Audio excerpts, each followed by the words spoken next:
Industrial electrician भरती खोपोली स्थित multinational गम्प्रो कंपनीसाठी अनुभवी इंडस्ट्रियल इलेक्ट्रिशियन आवश्यक। शैक्षणिक पात्रता व अनुभव 5 वर्षांचा इंडस्ट्रियल इलेक्ट्रिशियन म्हणून अनुभव आवश्यक। खालील कामांचा अनुभव असणे आवश्यक।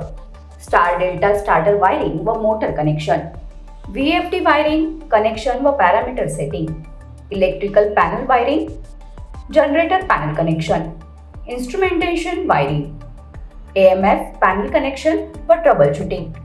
इतर माहिती मध्यवर्ती उपनगरातील उमेदवारांना प्राधान्य दिले जाईल। कंपनीतर्फे सर्व आवश्यक सुविधा व आकर्षक पगार दिला जाईल। इच्छुक उमेदवारांनी संपर्क साधावा।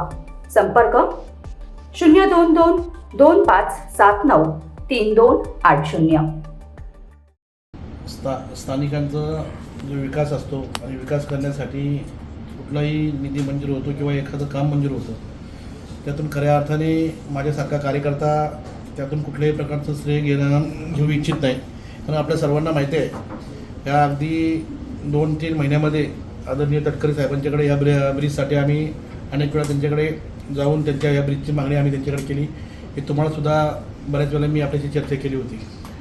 त्यानंतर तटकरे साहेब दिल्लीमध्ये गेल्यानंतर अनेक वेळा रेल्वे मंत्र्यांना भेटताना आपण सर्वांनी पाहिलेलं आहे।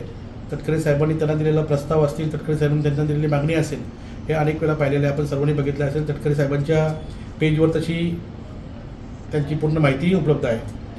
त्यानंतर हे सगळं होत असताना अनेक ब्रिज मंजूर झाल्यानं अनेक लोकांनी त्याचा श्रेय घेण्याचा प्रयत्न केला। कोणी श्रेय घेतं आहे, असा श्रेयवादाचा वाद चालला आहे, अशा अनेक लोकांनी त्याच्यामध्ये कमेंट्स केल्या। मला कुठल्याही प्रकारचं श्रेय मी घ्यायला इच्छुक आहे।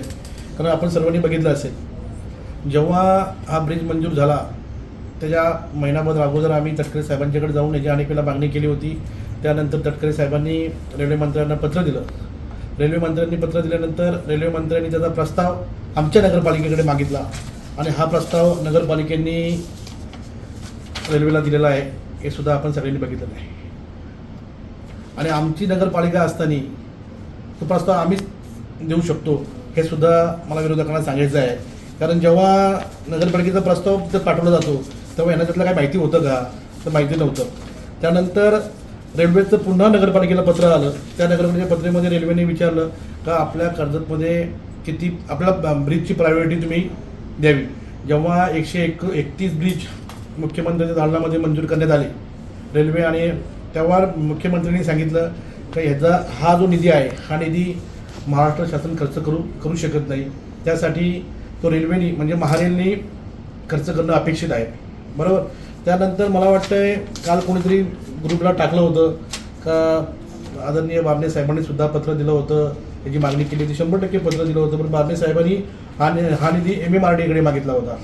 आणि हा ब्रिज जो मंजूर झाला आहे, हा ब्रिज मला वाटते महारेलकडनं मंजूर झाला आहे। महारेल म्हणजे MRIDC इथून मंजूर झालेला हा ब्रिज आहे। त्यामध्ये आम्ही रेल्वेकडे आम्ही नगरपालिकेकडे जो प्रस्ताव पाठवला त्यामध्ये आम्ही 3 प्रायोरिटी दिली। एक तो आपला कर्जत आणि जो कर्जत मुरबाड हवेसाठी हा मेन ब्रिज आहे 4 पाट्यावरचा तो ब्रिज। त्यानंतर अनेक वेळा आमचा सोमनाथ दादा त्या ब्रिजसाठी माझ्याबरोबर येत होता, सोमनाथ ठोंबरे, तो म्हणजे भिशेगाव तो छत्रपती शिवाजी महाराजांच्या स्मारकाचा ब्रिज। आणि तिसरा ब्रिज म्हणजे गुंडगे आकुर्ले ब्रिज। असे 3 ब्रिजसाठी आम्ही प्रायोरिटी दिली आणि ते 3ही ब्रिज प्रायोरिटीप्रमाणे मंजूर झाले।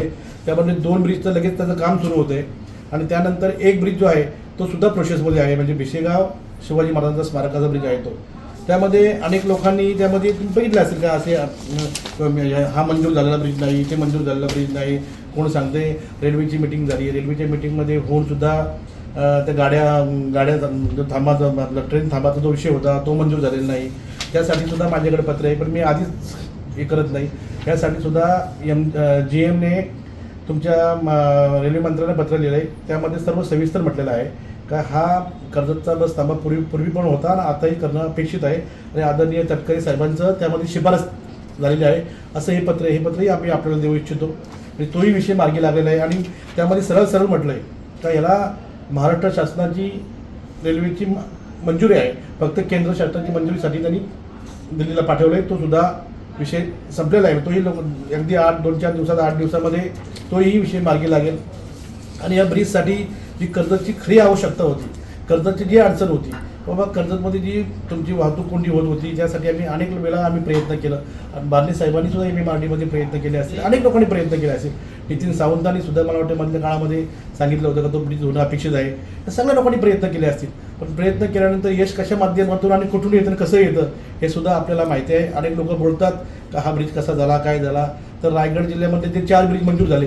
त्यामधले एक नागोठणा असेल, एक रोहा असेल, एक कर्जतचे 2 ब्रिज असतील. हे एका पत्रावर मंजूर झालेले ब्रिज आहेत. हे आपण सर्वांनी बघितलं आहे. नागोठणा, रोहा, कर्जत 4 फाटा आणि अकोर्ले गुंडगे आणि प्रस्तावित भिशेगाव छत्रपती स्मारक असे हे 5 ब्रिज आहेत.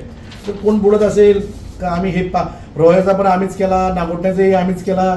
जो कोणी एक माणूस तर मला वाटतं रात्रभर झोपला होता, नुसतं चॅटिंग करत हा ब्रिज कोणी केला, हा ब्रिज. ह्या श्रेयवादामध्ये मला काय पडायचं नाही. आमच्या कर्जतचा जो वाहतूक कोंडीचा प्रश्न होता हा सर्वात महत्त्वाचा सुटलेला आहे, त्याचा मला आनंद आहे. त्यामुळे मी आमचे आदरणीय तटकरे साहेब असतील, महारेलचे सर्व अधिकारी असतील, यांचं मनापासून स्वागत करतो. त्यांचं मनापासून कर्जतकरांच्या वतीने आभार मानतो. सावंतनी कदाचित त्याची मागणी केली असेल. मी माझ्या पहिल्याच यामध्ये सांगितलं की नितीन सावंतनी मागणी केली असेल, अनेकांनी मागणी केली असेल, पण आदरणीय तटकरे साहेबांच्या मेहनतीमुळं, तटकरे साहेबांच्या प्रयत्नामुळं हा ब्रिज मंजूर झाला आहे.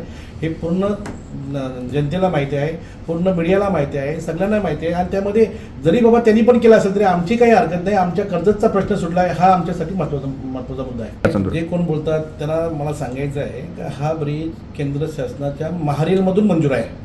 त्यामुळे महाराष्ट्र शासनामध्ये काय असेल नसेल मला माहीत नाही, परंतु त्याला मंजुरी आलेली आहे. त्याची 2-4 तटकरे साहेबांनी सुद्धा काल पत्रकार परिषद घेऊन सांगितलं 2-4 दिवसामध्ये त्याची पूर्ण हे होऊन जाईल आणि कामाला सुरुवात होईल. हेही तटकरे साहेबांनी आपल्या काल सांगितलं. तटकरे साहेब बोलतात म्हणजे आमच्या पक्षाचे प्रमुख आहेत, एक अनुभवी खासदार आहेत आणि त्यांना जी काम करायची त्यांच्याकडे जी टेक्निक आहे ते महाराष्ट्रामध्ये किंवा देशामध्ये असं कोणी काम करत असेल अशा पद्धतीने आदरणीय तटकरे साहेब काम करत आहेत.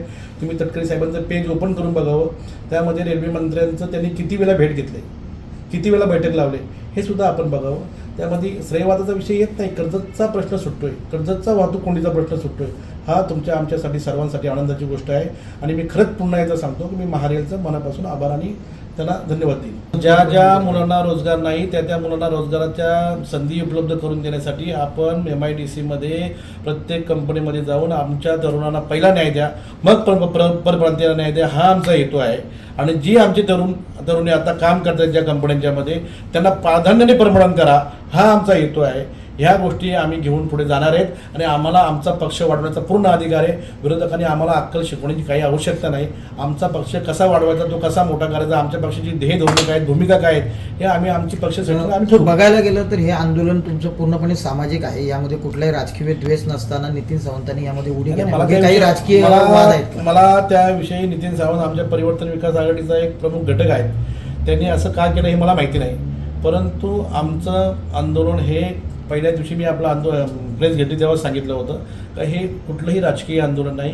हे मी प्रत्येक पक्षाच्या प्रमुखाकडे जाऊन ह्या आंदोलनाला पाठिंबा द्या अशी भूमिका माझी होती आणि आम्ही ते पत्रही तयार केलेत आणि ज्यांना विरोध करायचे त्यांना सोडून आम्ही आंदोलन करणार आहेत. जे आमच्या सोबतीतल्यांना घेऊन आम्ही आंदोलन करणार आहेत. आम्ही तरुणांसाठी आंदोलन करतोय, आम्ही बेरोजगारांसाठी आंदोलन करतोय आणि माझ्या आंदोलनामध्ये कोणीही व्यक्ती आणण्याचा प्रयत्न करू नका. मला माझ्या आंदोलनावर माझा विश्वास आहे, माझ्यावर स्वतःवर माझा विश्वास आहे. मी पहिलाचा विषय सांगितला का मी आपल्याला अगोदरच सांगितलं आहे का मी माझा ज्या पत्रकार परिषद आहे किंवा हे आंदोलन आहे हे माझं पक्षाचा सिम्बॉल त्याला नसणार आहे. सर्व पक्षांनी त्याला सपोर्ट द्या, पाठिंबा द्या. तुम्हीही त्या आंदोलनामध्ये या. नाही आलात तर जे नाही येतील त्यांना सोडून आम्ही आंदोलन करणार आहेत, परंतु आंदोलन करणार. आणि आमच्या कर्जत खालापूरच्या बेरोजगारांना रोजगार कसा मिळेल यासाठी आम्ही हक्काने प्रयत्न करणार. त्यामध्ये कोणी मध्ये येईल आणि कोणाचा विचार आम्ही त्या गोष्टीचा करणार नाही. आम्हाला आमच्या बेरोजगारांना संधी द्यायची आहे, आमच्या लोकांना नोकरी मिळाली पाहिजे यासाठी मी नक्की प्रयत्न करेन.